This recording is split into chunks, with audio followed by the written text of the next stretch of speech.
आज आपण आंबट गोड तिखट चटपटीत चवीचा पुण्याचा प्रसिद्ध लक्ष्मीनारायण चिवडा बनवणार आहोत आणि तोही चक्क कांदे पोहेचे पोहे वापरून। आवाजावरूनच तुम्हाला कळेल की हा चिवडा किती कुरकुरीत तयार झालेला आहे। हा चिवडा बनवण्याकरिता आपण एक घरगुती चिवडा मसाला तयार करणार आहोत की ज्याची टेस्ट अगदी अप्रतिम तयार होते। चला तर मग रेसिपीला सुरुवात करूया।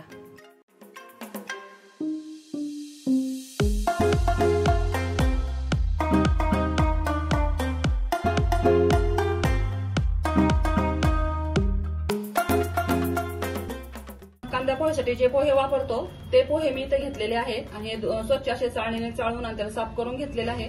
तर याच पोहेचा आपण चिवडा बनवणार आहे। हे पोहे अगदी सगळ्यांच्याच घरामध्ये अवेलेबल असतात।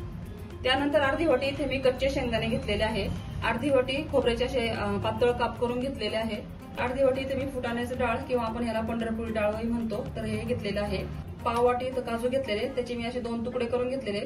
त्यानंतर इथे मनुके घेतलेले आहेत काही आणि त्यानंतर इथं अशा प्रकारच्या 4 कढीपत्त्याच्या काड्या आहे। हे बघा 4 घेतलेल्या आहे मी। एकदम असा ताजा कढीपत्ता आपल्याला चिवड्यासाठी घ्यायचा आहे आणि बाकीचं जे काही फोडणी लागणार ते मी तुम्हाला नंतर सांगते। इथं गॅसवर मी अगोदर तेल तापण्यासाठी ठेवलेलं होतं आणि आता त्यामध्ये मी अशा प्रकारची एक चाळणी ठेवलेली आहे आणि आता सगळ्यात अगोदर आपण कढीपत्ता तळून घेणार आहोत।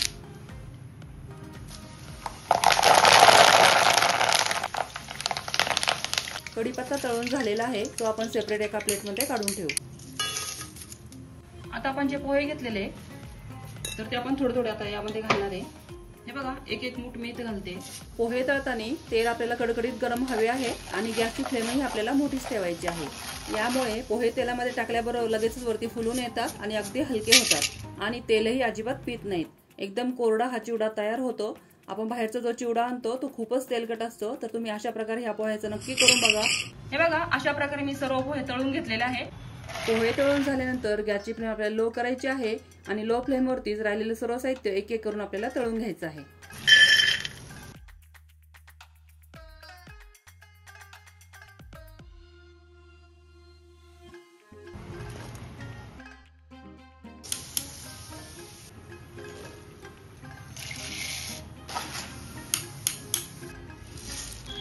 आता आपण चिवडा मसाला तयार करणार आहे। त्यासाठी आपल्याला इथं आता मिक्सरच्या भांड्यामध्ये 1.5 चमचे एवढी आपल्याला धनेपूड घ्यायची आहे। त्यानंतर अर्धा चमचा इथं मी जिऱ्याची पावडर घेतलेली आहे। त्यानंतर इथं बडीशेपची पावडर घेतलेली आहे, ती अर्धा चमचा घेतलेली आहे। त्यानंतर ही तिखटवाली लाल मिरची पावडर आहे, तर ही 1 चमचा इथं घेतलेली आहे। त्यानंतर अर्धा चमचा इथं काश्मीर लाल मिरची पावडर घेतली आहे। त्यानंतर पाव चमचा इथं आमचूर पावडर घेतलेली आहे। तर इथं हळद पावडर घेतली अर्धा चमचा। त्यानंतर अर्धा चमचा साधं मीठ घेतले। त्यानंतर अर्धा चमचा रॉक सॉल्ट घेतले। आता हा मसाला आपल्याला मिक्सरमध्ये फिरवून घ्यायचा आहे।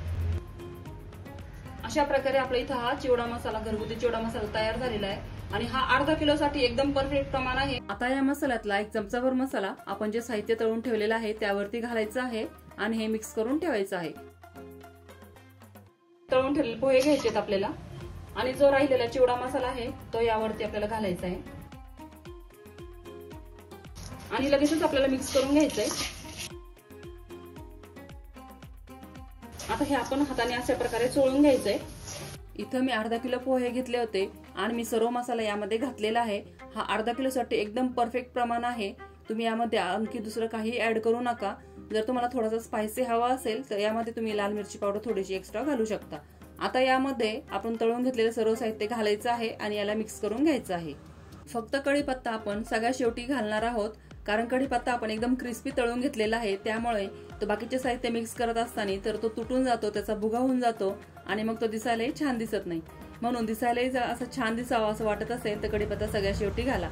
आणि कढीपत्ता घातल्यानंतर आता यामध्ये सगळ्यात शेवटी इथे मी 3 चमचे भरून पिठी साखर घातलेली आहे।